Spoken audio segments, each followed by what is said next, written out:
ele fartasse das alforrabas que os porcos comiam, mas ninguém lhe dava. Então, caído em si, disse: quantos trabalhadores de meu pai têm pão com fartura, e eu aqui morro de fome?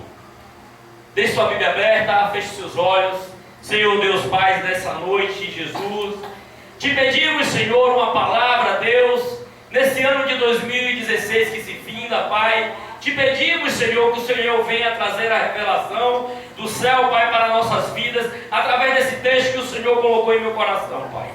Deus, fala com a tua igreja, fala comigo também, Pai, por ser parte dela, Senhor, que possamos, Senhor, termos, Senhor, proveito desta palavra, Senhor, como alimento, Senhor, como alimento sólido, Senhor, que venha nos trazer, Senhor, uma substância espiritual, Pai. É o que eu te peço e te agradeço em nome do teu Filho amado, Jesus Cristo. Amém.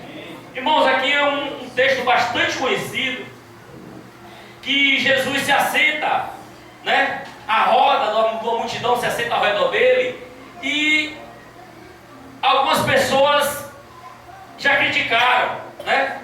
Dizendo: esse homem aí que fica no meio de bebedores, comedores, né? No meio dos pecadores. Mas Jesus, ele começa falando uma parábola de um homem que tinha 100 ovelhas, que perdeu uma, e aquele que perdeu uma ovelha e tinha 99 guardada, largou a 99 e foi atrás de uma. Depois ele conta da mulher que tinha 10 denários que ela recebeu, e aí ela perdendo uma, ela ficou com 9 e ela foi buscar. Aí depois entra na parte do filho pródigo. Vou falar um pouco corrido porque o tempo não nos espera, e vamos passar a virada de joelho, né? Qualquer coisa os irmãos, o pastor me cutuca aqui, da hora. Amém? Então esse homem, ele tinha um filho, e esse filho estava na casa do pai. A gente sabe que na casa do pai é muito bom. Na casa do pai não falta nada, porque na casa do pai você tem tudo, né, Rebeca? Na casa do pai o que você pede, o pai às vezes tira do seu e dá aos filhos. O pai cuida, o pai zela. É aquela maior coisa, tenha cuidado. E a Bíblia diz que este jovem, ele vivia com um pai que possuía heranças. Era um pai que tinha condições, tinha posses, e ele usava um anel no dedo, ele tinha roupas boas, ele tinha sandália nos seus pés, e ele tinha um respeito de uma sociedade. Mas este homem, este jovem mais moço desses dois irmãos, chegou para o pai e disse: pai, vamos parar aqui. A gente não vai entrar nem no mérito de que o pai estava vivo ainda, que ninguém pode interrogar o pai e a mãe estando vivo buscando a herança, né? É estranho, né? Alguém chegar para o pai e a mãe vivo e dizer: eu quero minha herança, eu quero minha parte. O pai vai pensar logo: está me agorando, quer que eu morra. Não é isso? Ainda mais naquele contexto daquela época era o filho mais velho que administrava as coisas do pai. Então o que acontece? Aquele filho pediu ao pai para dar a sua parte. Ele pediu e saiu das vistas do pai. Ele foi viver em outras terras. E aí o que aconteceu? Veio uma crise sobre este lugar. E crise é uma coisa que a gente também estamos acostumados. Mas a diferença desse jovem é que ele enfrentou uma crise e ele estava longe de seu, porque ele mesmo pediu para ir embora. Como podemos aplicar isso à nossa vida? Nós estamos na casa do Pai, nós servimos o Pai, nós temos o selo da aliança de Jesus Cristo, de nosso Deus. E aí a gente, na virada do ano, a gente faz planos, não é, pastor? A gente programa muita coisa. Mas será que nesse ano que passou, no que se inicia, estamos dispostos a passar com o Pai decidido por nós? Porque esse filho, provavelmente, para ele fazer qualquer tipo de negócio, o pai era consultado. Ele achou assim: poxa, esse negócio com meu pai não está dando certo, eu quero viver a minha vida, eu quero as coisas do meu jeito.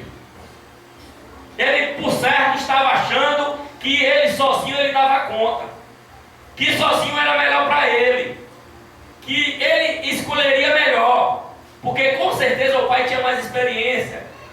Com certeza na hora de fazer qualquer decisão, o pai chamava: não, meu filho, não é assim, não é dessa maneira, você está escolhendo errado.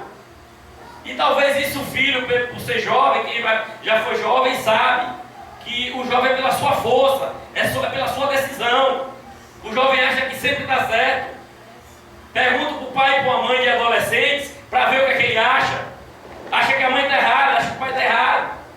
Só que eu não quero trazer uma mensagem para jovens, não estou pregando para adolescentes. A mensagem tem que ser para toda a igreja, inclusive, primeiramente, para mim. Quanto nesse ano de 2016 o meu pai estava nas minhas decisões? Será que nos meus erros ele estava? Será que nas minhas escolhas eles estavam? Será que em 2017 vamos passar o ano com o pai?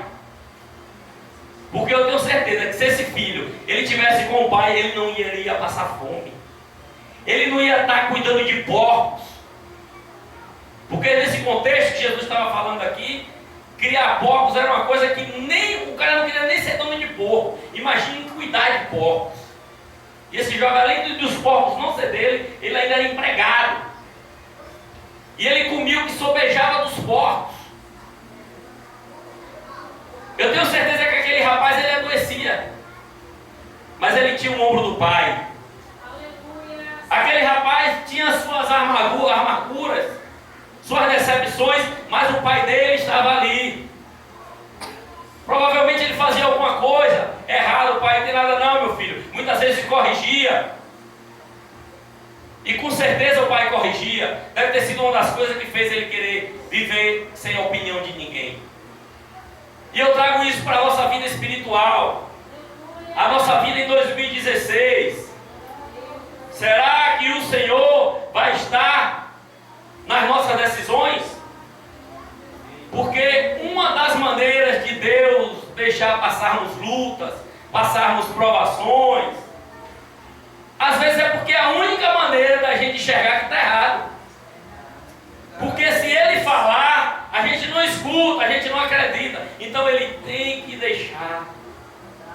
O Pai deixa. O Pai deixa a gente passar. É da vontade soberana dEle? Não. É da vontade permissiva. A vontade soberana do Pai não é ver o seu filho sofrer. Não é ver seu filho tomar decisões erradas. Mas se está longe do alcance dos olhos dele, se está fora da tutela dele, se está longe das asas do seu pai, então que esse ano de 2017 entremos não achando, não, é porque daqui a alguns minutinhos vai virar o ano e ficou tudo para trás, e agora vai ser tudo novo. Mas o que é que a gente plantou? Os irmãos sabem que 2017 já vai começar a gente colhendo algumas coisas que a gente plantou. Quando? Em 2018? Não, este ano que passou. Então precisamos ver urgente o que vamos semear a partir de agora. O que a gente for semear hoje, neste culto, inclusive nos pés do Senhor, os nossos pedidos, o nosso clamor, o que a gente for semear hoje, começamos a semear hoje coisas boas nos pés do Senhor. Amém. Pedidos bons nos pés do Senhor. É verdade. Porque o Pai diz: você pede e não recebe porque pede mal. É verdade. Mas aquele que pede, recebe. O que busca, encontra. E o que bate, se abre. Aleluia. Então essa palavra para os irmãos que ardeu no meu coração nesta noite. Glória a Deus. Mas aí, pastor, e agora como é que eu faço? Eu acho que meu pai não se meteu muito na minha vida esse ano não, porque é tudo do meu jeito. Eu sou desse jeito, eu sou assim, e não sei o que, se Deus quiser assim. Como é que eu faço? Tem uma história de um filho que ele por tanto errar com o pai, ele foi embora e não saiu bem de casa. E disse que não voltaria mais e tal.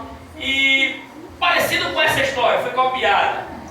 E aí, irmão André, esse cidadão pegou um trem. Só que antes ele tinha mandado uma carta para o pai.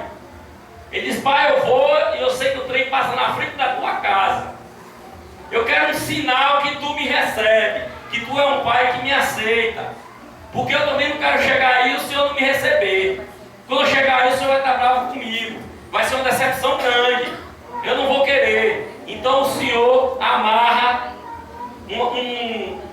põe alguma coisa na árvore, um pedaço de paninho branco, que quando o trem passa eu vejo, eu olho para casa, na árvore eu vejo esse pano. Aí disse que quando foi chegando perto, pastor, o coração dele foi começando a gelar, porque ele tinha aprontado muito com o pai já estava meio indignado com ele, e ele não sabia se ia ter o perdão. Mas, e aí um amigo olhou para ele, ele estava trêmulo, ele começou a chorar. E o amigo disse: o que foi, meu amigo? Estou vendo que você está incomodado, você está sentindo alguma coisa? Ele: não é porque está chegando perto da minha casa. É uma casa assim, assim, assim, antes da estação. E aí eu tenho que olhar, se tiver um pano branco lá na minha árvore, da casa do meu pai, é porque ele vai me aceitar minha desculpa, vai me querer de volta. Ele vai me querer de volta. Aqui estava falando de perdão, não foi? Aí o pessoal, antes de perdão, disse: rapaz, se eu for lá e não me perdoar, não é assim? Que pensa, é por isso que muita gente não vai, porque não sabe se vai receber o perdão, aí não vai. Olha como as coisas se encaixam. Aí está aquele pai lá na casa e ele de cá, num trem, com o coração apertado, eu tenho chegando.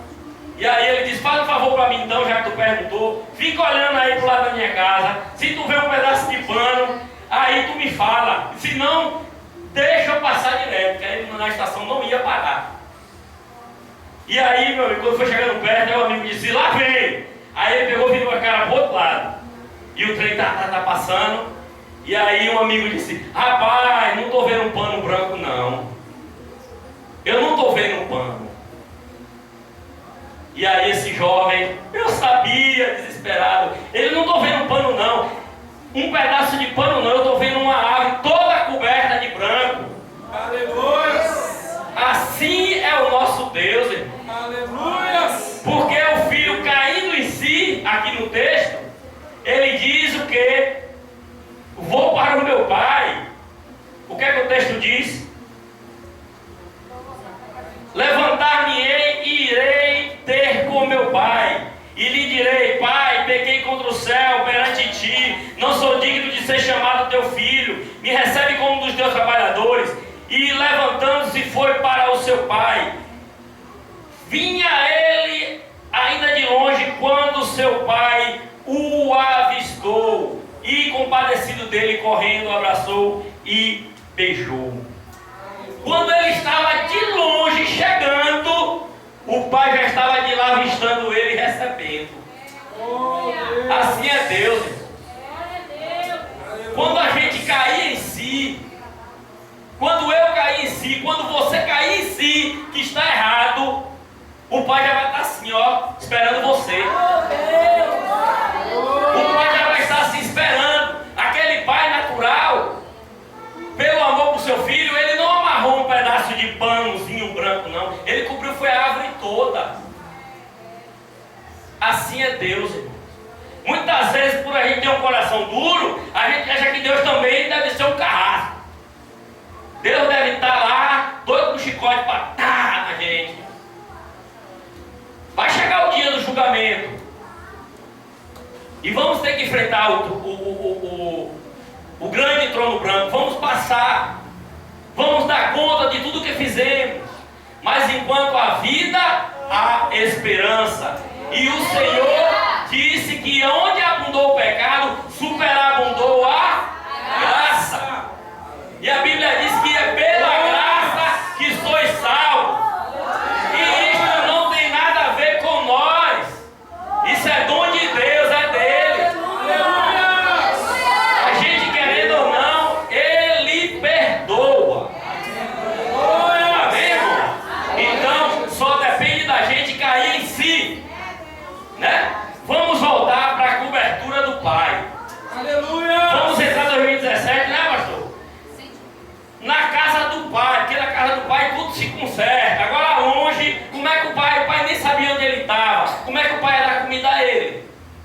tinha voltado. Como é que o pai ia fazer as coisas para ele, ia ajudar de alguma maneira, se ele estava distanciado? Assim é a nossa vida. O mundo está aí, Deus está do outro lado, e Jesus é a ponte. Se você for arrodear, não vai. Jesus é o caminho, o resto é beco. Pare de entrar em beco sem saída. Passe por Jesus, que é a ponte.